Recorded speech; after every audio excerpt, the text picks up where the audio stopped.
BSC Expo 2019, day 2, and I'm here at Nicolas Goerg from DMG Lumière, part of Rosco now. Exactly. It's a bigger family.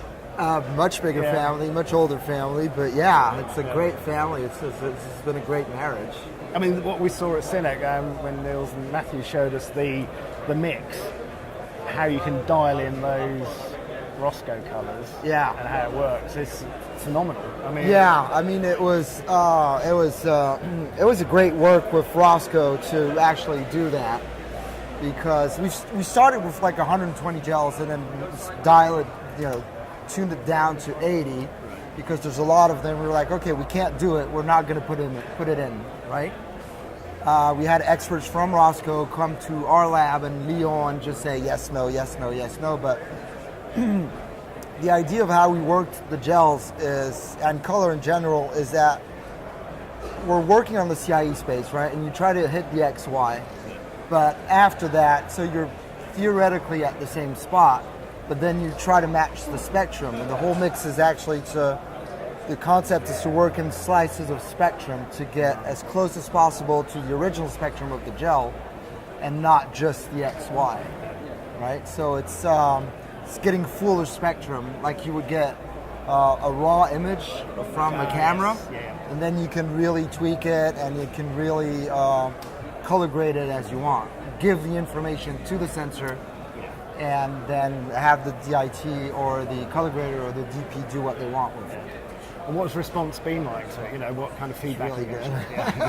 It's been really good. Unsurprisingly, really. No, it's been great. I mean, people love it. People always loved, I think, the form factor of the Mini and the SL1. The fact you could detach everything and all that.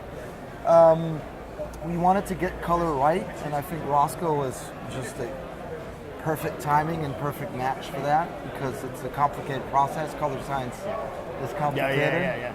But the response has been great. I mean, people love the fact you could do fully saturated colors, but they also like the fact that you could really, like, I've made a skin tone earlier, and I've made it not with white, but I've made it with a color, and you should go and play with subtle colors.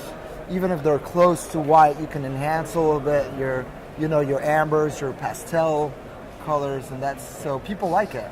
And what struck me is how good ergonomically the control unit is. Because it's when someone's on set, it could be dark, it could be inclement weather, it could be stuck in a corner somewhere.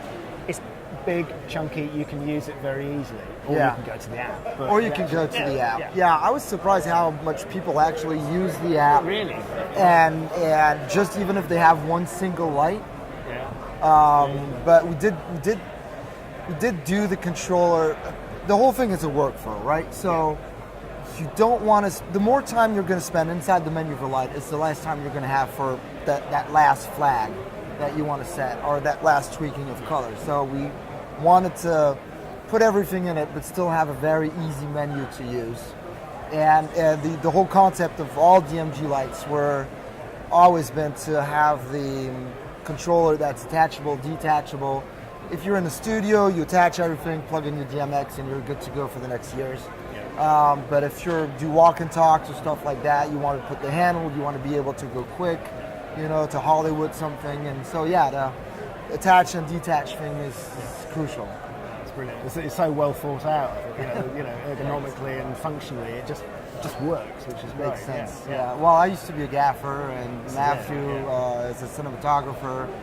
So and it's feedback from the industries. It's feedback from people. Yeah. Where next? The Maxi. What next? The Maxi. It's coming. How big is the Maxi? It's a meter. It's a meter, 10 centimeters long, 40 centimeters wide. Controls are embarked on that one. It's kind of a mix between a studio light and on location. It's less than 10 kilos. It's 10 kilos with the power supply and the yoke. And it's less when you take the power supply out. It's 360 watt. It's the same light output than a Sky panel. But about the same form factor than a S120. And it's stackable, so you have one. You could put two on a yoke, and then you can attach lot of them together. Yeah. Excellent. When's that going to be shipping then? Is that? Mid of the year, probably July, August. We're taking pre-orders at NAB.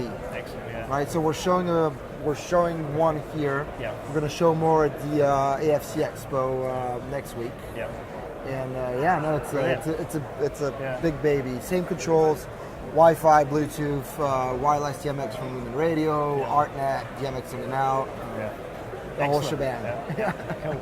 And what's feedback like at the show? You're getting a lot of interest in people? Oh, for me, it's crucial to be here and get feedback from everybody, especially when you show the Maxi. I mean, the Maxi's 90% done, but we're waiting for feedback from grips, from I mean, when I say grips, it's not out of the blue because they're going to be hanging those things, right? So we want feedback we got good feedback on color and all that. It's the same colors, same chips inside. But mechanically, we want more feedback from the electrodes and the grips. Yeah, excellent. Just to tweak it where it should be. Fantastic. Yeah. Exciting times. It's good. Yeah. Well, thanks for talking to us. Well, thank you very much. Good to meet you. And hopefully we'll see another show soon. Maybe we'll do. When they're out in shipping to eager customers around the world, I guess. Yeah. Yeah. Cool. Yeah. Thank you very much. All right. Thanks a lot.